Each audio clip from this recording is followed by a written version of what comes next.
डर भी अजीब चीज है। दिखाई नहीं देता पर इंसान की रूह तक जकड़ लेता है। और अगर कोई स्थान डर की जड़ बन जाए तो फिर उसकी हवा तक जहरीली हो जाती है। ऐसा ही स्थान था देवपुर, एक साधारण सा गांव। मिट्टी की पगडंडियाँ, खपरेल के घर, खेतों के बीच फैली शांति। पर सूरज ढलते ही ये गांव ऐसा सन्नाटा ओढ़ लेता जैसे किसी ने उसकी नसों में खामोशी भर दी हो। लोग शाम होते ही दरवाजे बंद कर लेते, बच्चों को अंदर खींच लेते और खिड़कियां तक टटोलकर लॉक कर देते, मानो रात के साथ कुछ जाग उठने वाला हो। देवपुर के बीचों बीच एक प्राचीन पत्थर का मंदिर था, शिवालय। कहा जाता है किसी राजा ने इसे बनवाया था, लेकिन विचित्र बात यह थी कि वो राजा कभी इसे देखने भी नहीं आया। कोई नहीं जानता क्यों, पर अफवाहें कहती थी मंदिर के गर्भगृह में पहली रात से कुछ ऐसा हुआ जिसने हर इंसान की सांस रोक दी थी। रात की सबसे अंधेरी घंटों में मंदिर की घंटी खुद ब खुद बजती थी। किसी के हाथ नहीं छूते, कोई भक्त नहीं जाता, फिर भी वो टन टन टन की आवाज़ घड़ी की तरह सटीक समय पर गूंजती। उस आवाज़ के आते ही पूरा गांव ठहर जाता, कुत्ते भौंकना बंद कर देते, हवा ठंडी पड़ जाती और इंसानों की धड़कन जैसे रुक जाती। औरतें बच्चों को सीने से चिपका लेती, बुजुर्ग दरवाज़ों की कुंडी कसकर बंद कर देते और कोई खिड़की के पर्दे तक सरकाने की हिम्मत नहीं करता। कहते हैं जो उस वक्त बाहर होता उससे एहसास होता कि उसके पीछे कोई खड़ा है, कोई ऐसा जो दिखाई नहीं देता पर नज़रें गड़ाए देख रहा होता। कभी वही शिवालय सुबह की घंटियों और आरती से जगमगाया करता था, लेकिन समय बीतते बीतते सब बदल गया और अंत में उस मंदिर के भीतर अकेला व्यक्ति बचा, हरिराम शास्त्री।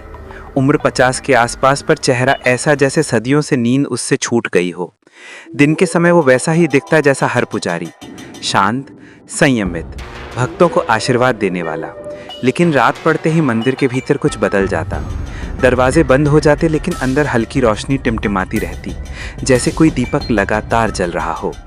कभी कभी हवा के साथ कोई धीमी सी आवाज़ बहती हुई बाहर आती। न मंत्र, न भजन, बस फुसफुसाहट। कई लोगों ने दावा किया कि उन्होंने हरिराम को रात में किसी अदृश्य व्यक्ति से बात करते देखा है, जैसे कोई उसके सामने खड़ा हो जबकि वहां कोई नहीं था।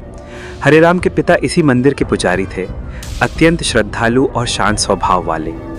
हर शाम जब वे मंदिर की घंटी बजाते, पूरा गांव शांति में डूब जाता। लेकिन एक रात वो घंटी नहीं बजी और सुबह मंदिर खाली मिला। दीपक जल रहे थे, दरवाज़ा खुला था, पर पुजारी कहीं नहीं थे। उस रात के बाद मंदिर की हवा ही बदल गई। भक्ति गायब थी, सिर्फ डर बचा था। घंटी बिना छुए हिलने लगी। फुसफुसाहटों ने जंगल की तरह गांव को घेर लिया। किसी ने कहा पुजारी गए नहीं, रह गए। सबने हरिराम से मंदिर छोड़ने को कहा, पर उसने सिर्फ एक ही वाक्य बोला, मैंने देवों से वचन लिया है, मैं यहाँ से नहीं जाऊँगा।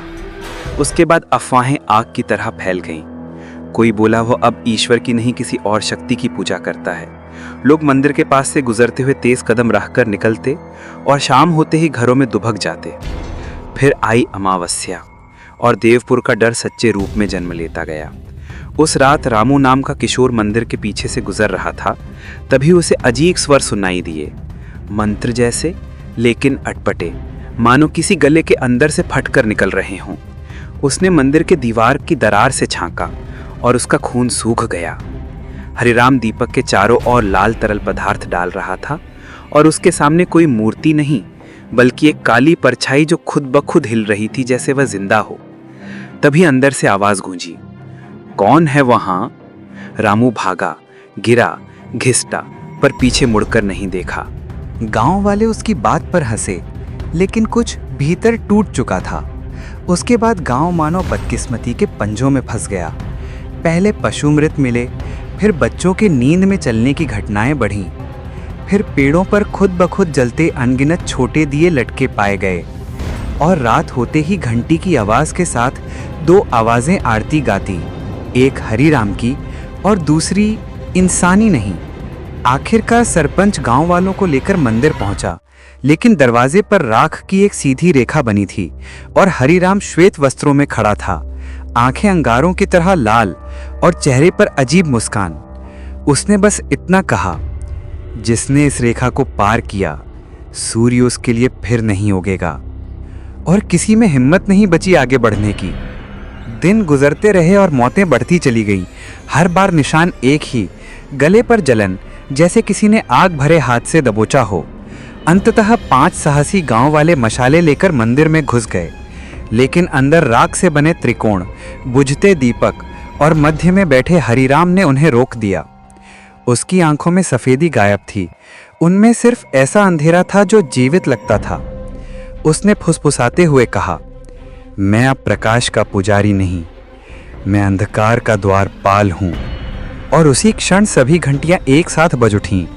हवा राख बनकर घूमी और एक ऐसी चीख निकली जिसने मंदिर की दीवारों तक को हिला दिया। उसके बाद बस सन्नाटा।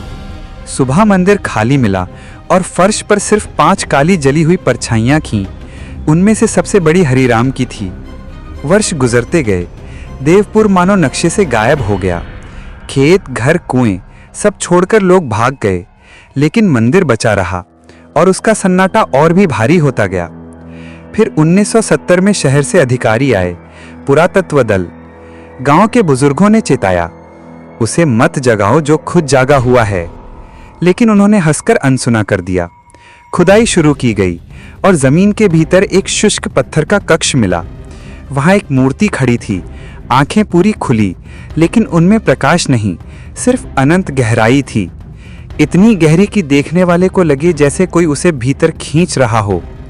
तभी एक अधिकारी ने कांपते स्वर में कहा, ये मूर्ति सांस ले रही है। तभी उसी रात टाइपराइटर वाले कमरे से आखिरी वाक्य मिला, सब स्क्राइब। उसके बाद टाइपराइटर खुद चलता रहा। सुबह दरवाजा तोड़ा गया। अधिकारी जमे हुए बैठे मिले, मुंह आधा खुला, आंखें फैलकर स्थिर, उंगलियों पर वही राख जो शिवालय की दीवारों पर थी। और मजदूर गायब। बस मंदिर के पास टूटी घंटी पड़ी हिलती रही, बिना हवा के भी। आज भी अगर कोई देवपुर की दिशा में भी खड़ा हो तो हवा असामान्य रूप से ठंडी लगती है, जैसे कोई अदृश्य सांसें गर्दन को छू रही हों। पेड़ स्थिर रहते हैं, लेकिन परछाइयां जमीन पर ऐसे रेंगती हैं जैसे पीछे पीछे चल रही हों। रात जल्दी उतरती है और अंधेरे के बीच दूर से धीमी टूटी फूटी आवाज सुनाई देती है, घंटी की नहीं, आरती की। और कभी कभी उस आवाज के बीच हल्के कदमों की आहट, जैसे कोई पुराने मंदिर की ओर जा रहा हो, या शायद तुम्हारी ओर। लोग कहते हैं वो हरिराम की आवाज है, जो अमावस्या की रात आरती से पहले उन सबको बुलाता है जो सुनने की गलती कर देते हैं। और अगर उस वक्त तुम्हारे कान के पास से ठंडी हवा सरक जाए तो समझ लेना वो बहुत करीब है। अमावस्या की रात घंटी 3 बार बजती है। पहली बुलावे के लिए, दूसरी स्वीकार करने के लिए, तीसरी आत्मा को भीतर ले जाने के लिए। कहते हैं जिसने तीसरी घंटी से पहले पीछे मुड़कर देखा वो फिर कभी सुबह नहीं देख पाया। तो अगर कभी रात में देवपुर के रास्ते पर हवा तुम्हारे कानों में धीरे से कहे, आरती शुरू होने वाली है, प्रसाद ले लो, तो याद रखना, बस चलते रहना, क्योंकि अगर तुम उस आवाज पर रुक गए तो वो आरती तुम्हारे लिए होगी।